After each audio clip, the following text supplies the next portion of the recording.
Hot issue सैलाब से तबाही और मज़ीद बारिशों का ख़तरा। हमें ज्वाइन किया है DGP PDMA सिंध सैयद सलमान शाह साहब ने। शाह साहब अस्सलाम वालेकुम। ये बताइएगा कि आपने देखा होगा, आपके पास ज़ाहिर है इंफॉर्मेशन हमसे पहले आती है ये कि आज रात से शदीद बारिशों का एक सिलसिला शुरू हो रहा है सिंध में, कराची में और जनूबी पंजाब में भी। तो ज़ाहिर है इससे मज़ीद फ्लड की सिचुएशन पहले ही काफ़ी ख़तरनाक है। अब सिंध पहुँच रहा है वो फ्लड। तो क्या तैयारियाँ की हैं सिंध की हुकूमत ने और PDMA ने? बहुत शुक्रिया अफसार साहब, आपने मौका दिया है कि आपके तवज्जुह से मैं नाजरीन तक जो है जो तैयारियां हैं या जो सिचुएशन हम फेस करने जा रहे हैं उसके बारे में आपके ब्रीफ कर सकूं। देखिए, जो पहला आपका सवाल है पार्ट का कि जो बारिशें आ रही है उसका क्या इम्पैक्ट होगा। तो जो हमारी बारिशों का इस वक्त मेन कंसंट्रेशन है वो साउथ और साउथ ईस्ट की तरफ है। हम ज़्यादा फिक्रमंद हैं कि वो दरिया के पानी में ना ऐड हों। वो उस बारिशों से होते हैं जो कि कोई सुलेमान रेंज में होती है, क्योंकि वो पंजनत के बाद कोई मेजरिंग गेज नहीं है। तो पंजनत की रीडिंग पे हम एस्टिमेट्स करते हैं कि 52 आवर्स में वो पहुंचेगा। तो उसमें से कुछ परसेंटेज हम माइनस करके एक फॉर्मूलेज हैं जो पास्ट हिस्टोरिकल डाटा के ज़रिए निकाले गए हैं। तो हमारे पास एक एस्टिमेट आता है। उसमें अगर अनएक्सपेक्टेड बारिश हो जाए राजनपुर और इस एरिया में तो वो हमारे लिए थोड़ा सा वरीसम होता है। लेकिन अल्लाह का शुक्र है जो इस वक्त जो फोरकास्ट है उसमें दरिया के पानी पे इम्पैक्ट नहीं आ रहा और वो इतना कोई सिग्निफिकेंट बारिश नहीं है उस रेंज में। लेकिन मौसमियाती तब्दीलियों की वजह से आप कुछ भी एक्सपेक्ट कर सकते हैं, तो इसलिए इसके बारे में हतमी तौर पे नहीं कहा जा सकता। बारिशों के लिए जो तैयारी की जा रही है वो जिन एरियाज़ में एक्सपेक्टेड है वहाँ पे हमने मोबिलाइजेशन कंप्लीट की है। लेकिन वो मोबिलाइजेशन कंप्लीट होने के बावजूद हमारे अर्बन सेंटर्स कुछ टाइम के लिए डेफिनेटली प्रॉब्लम्स फेस करते हैं, इसलिए कि उनकी जो डिज़ाइन कैपेसिटी है वो बड़ी लिमिटेड है। और बारिश अगर ज़्यादा हो जाए जो कि जो जिसके डिज़ाइन से ज़्यादा की, तो फिर उस सूरत में जो है पानी थोड़ी देर के लिए अकोमोडेट होता है और फिर उसके बाद आहिस्ता आहिस्ता ड्रेन आउट हो जाता है। अब आते हैं दरियाई तैयारी के हवाले से। हमारे पास तकरीबन 16 लाख की आबादी है, 16 लाख से कुछ प्लस, जो कि कच्चे के एरिया में रहती है। उस आबादी को हमने 3 कैटेगरीज में डिवाइड किया हुआ है। एक प्रायोरिटी 1 के विलेजेस हैं, एक प्रायोरिटी 2 के विलेजेस हैं और एक प्रायोरिटी 3 के विलेजेस हैं। प्रायोरिटी 1 के विलेजेस जियो टैग्ड हैं, उस विलेज में कितने लोग रहते हैं, कितने घराने हैं, उनको हमने फर्स्ट प्रायोरिटी पे मूव आउट करने के लिए, रीलोकेट करने के लिए इंतजाम किए हुए हैं। इसी तरीके से प्रायोरिटी 2 और प्रायोरिटी 3 है। जो हमारे पास गुद्दू पे पंजनत के बाद पानी हमें एस्टिमेट हो गया तकरीबन 8 लाख के करीब जो है आगे पीछे का रेला हमारे पास पहुंचेगा अगर बारिशें ना हुई तो, जो कि उम्मीद है कि कम होगी कोई सुलेमान रेंज में। तो 8 लाख पे हमारा पूरा कच्चा डूब जाता है और हमें प्रायोरिटी 1 हो, प्रायोरिटी 2 हो, प्रायोरिटी 3 हो, तीनों टाइप के पॉपुलेशन को निकालना पड़ता है और उनको रिलोकेट करना पड़ता है। तो अच्छा, 528 हमने। जी जी जी, आप बोलिए। ये बताइएगा 528 क्या बात पूरी कर लें।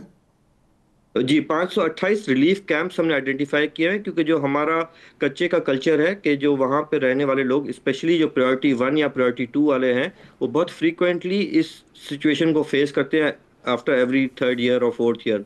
तो उन्होंने अपना एक ठीक है, अरेंजमेंट किया हुआ ठीक होता है, तो नॉर्मली वहीं पे मूव आउट होते हैं। जी ठीक है। ये बताइएगा, आप जो 528 कैंप्स कायम कर रहे हैं पंजाब से, हमें ये शिकायत आ रही है कि वहाँ लाइट नहीं है रात को। जाहिर है बहुत अंधेरी रात होती होगी, किसी तरफ बिजली नहीं है और सैलाब का पानी है, खौफ की कैफियत भी है, फिर सांप और दूसरे कीड़े मकोड़े निकल आते हैं जो नुकसानदेह होते हैं, वो नहीं देख सकते अगर आप लाइट ना हो। फिर पीने का पानी वहाँ पे मुयसर नहीं है और 200-300 लोगों के कैंप्स हैं, वॉशरूम सिर्फ 2 हैं और बीमारियां भी फैल रही हैं, बच्चों के लिए भी खुराक नहीं है, दूध नहीं है। तो ये जो जो जो तो तजर्बा हुआ है पंजाब की सिचुएशन देख के, हालांकि इंतज़ामिया तो काम तो कर रही है वहाँ पे, लेकिन मैग्नीट्यूड बहुत ज़्यादा है। तो आपने क्या सबक सीखा इससे और कैसे इसको बेहतर करेंगे? देखें अफसार साहब, हम पंजाब में तो अभी ये हो फेस किया है, अल्लाह का शुक्र है, पहले बचा रहे। हम सिंध में काफ़ी फ्रीक्वेंटली इस टाइप के इश्यूज फेस करते हैं। आपको याद होगा आज से 3 साल पहले 2022 में हमने तकरीबन तकरीबन हम्म। 1.25 करोड़ आबादी को मूव आउट किया था और उनको उनमें से 73 लाख के करीब people were accommodated in relief camps. देखिए, रिलीफ कैंप्स में हुकूमत की तो पूरी कोशिश होती है तमाम सहूलियात को मुहैया करे, लेकिन प्रैक्टिकली जो भी लोग आते हैं उनको हम वो सहूलत कतई तौर पे नहीं दे सकते जो उनके घर में उनको मैसर होती है। हमने इस मरतबा उस सबक सीखने के बाद एक चीज़ ये की है कि अभी हमने एक मैपिंग की हुई है कि कौन कौन से विलेजेस के नज़दीक तरीन जो रिलीफ कैंप आइडेंटिफाइड है उसमें क्या क्या फैसिलिटीज़ हैं। जो फैसिलिटीज़ की शॉर्टेज है उस पर क्लियरली गवर्नमेंट की डायरेक्शंस जो है मुतल्लिका डीडीएमएस को यही है, अगर पानी की फैसिलिटी नहीं है तो वहाँ पे टैंकर्स का अरेंज किया जाए। साफ पानी की फैसिलिटी नहीं है तो हमने ऑलरेडी फिल्ट्रेशन यूनिट्स दिए हुए हैं डिप्टी कमिश्नर्स को पीडीएमए की तरफ से कि उनको प्लेस किया जाए। इसी तरीके से अगर इलेक्ट्रिसिटी नहीं है, इलेक्ट्रिसिटी तो हमारे पास अनफॉर्चुनेटली सिंध में स्पेशली रूरल एरिया में तो इलेक्ट्रिसिटी का बहुत सीवियर प्रॉब्लम है, चाहे कनेक्शन हो भी हो तो बिजली नहीं आती। तो नहीं, तकरीबन इलेक्ट्रिसिटी की सारे बात नहीं कर जगहों रहे, पे सोलर पैनल्स की बात कर रहे हैं, सोलर लाइट्स की बात कर रहे हैं। जी जी जी, मैं वही कह उसी की तरफ आ रहा हूँ कि फिर डिप्टी कमिश्नर से अकॉर्डिंगली जो जो रिलीफ कैंप्स आइडेंटिफाइड हैं वहाँ पे अरेंजमेंट फॉर जो है एनर्जी का भी किया है, जिसमें सोलर ऑप्शन की तरफ भी गए हैं और जनरेटर्स की भी तरफ भी गए हैं। बहरहाल जो भी है इन सारों की हमने ठीक मैपिंग ठीक की हुई है। तो हमारे पास ठीक प्रायोरिटी पे हमने एक और भी ठीक है। काम किया कि जेंडर सेग्रीगेशन, सिक्योरिटी, प्रोटेक्शन, तमाम जो होती हैं चीज़ें उसकी मैपिंग की हुई है। कमियां बेशियां हो सकती हैं, हम भी फेस करें, ठीक, लेकिन हमारी कोशिश पूरी है बिल्कुल कि ना हो। बिल्कुल। बहुत शुक्रिया सैयद सलमान शाह साहब, और अल्लाह ताला आसानियाँ पैदा करे लोग। और इंतजामिया के लिए भी हमें ज्वाइन किया जमील मुगल, नुमाइंदा खसूसी सखर बैराज पे मौजूद है, हमें बताएंगे कि सिचुएशन क्या है वहाँ पे। मुगल साहब, इस वक्त सखर बैराज की इस वक्त जो पोजीशन है हेड पंजत पे, जो बताया जा रहा था कि 4 से 4.5 लाख पानी जो है ज़्यादा से ज़्यादा आएगा, जो सिंध हुकूमत बता रही थी, लेकिन इस वक्त जो है हेड पंजत पे 6 लाख क्यूसेक जो है इस वक्त उसका रेला गुजर रहा है।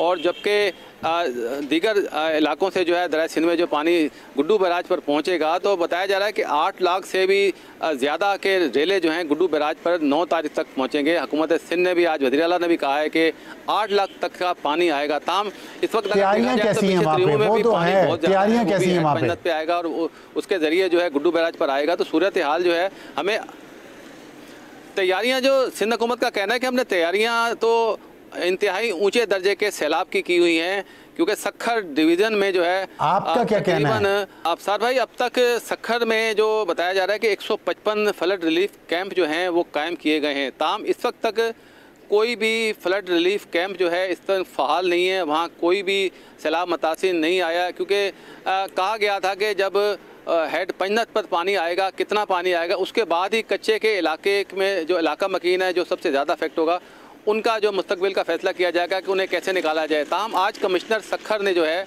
तमाम डिप्टी कमिश्नर्स को कहा है कि कच्चे के इलाके से 24 से 48 घंटों के दौरान जो है वहाँ के जो नशेबी इलाके हैं जो नीचे है बहुत ज़्यादा, उनको फौरी तौर पर जो है महफूज मकामात तक मुंतकिल किया जाए, क्योंकि कच्चे के इलाके में जो इलाका मकीन है उन्होंने कई सैलाब देखे हैं और उन्होंने अपने सैलाब के मुताबिक 7 लाख 8 लाख के मुताबिक जो उन्होंने अपने जो घर हैं वो ऊँचे किए हुए हैं।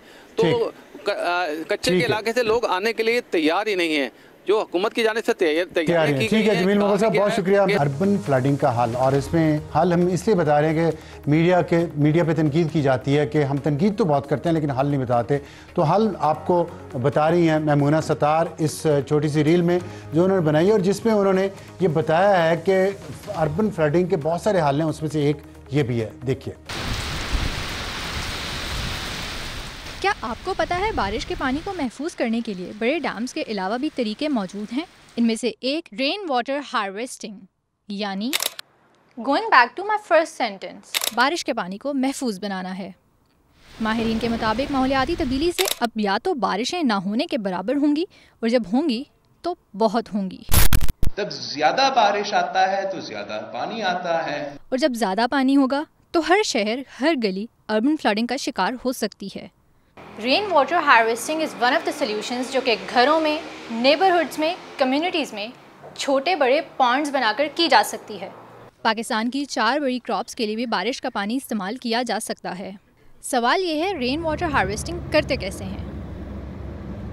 रिसेंटली अपने घर पे रेन वाटर टैंक बनाए, जो छत पे पानी आता है वो पाइप के थ्रू रेन वाटर टैंक में चला जाता है। जो पिछली 100 mm की रेन हुई थी, 16,000 लीटर का मेरा टैंक है वो भर गया था। एक मेरा 1.5 कनाल का लॉन है, एक 8 मरले का लॉन है जिसको मैं पानी दे रहा हूँ।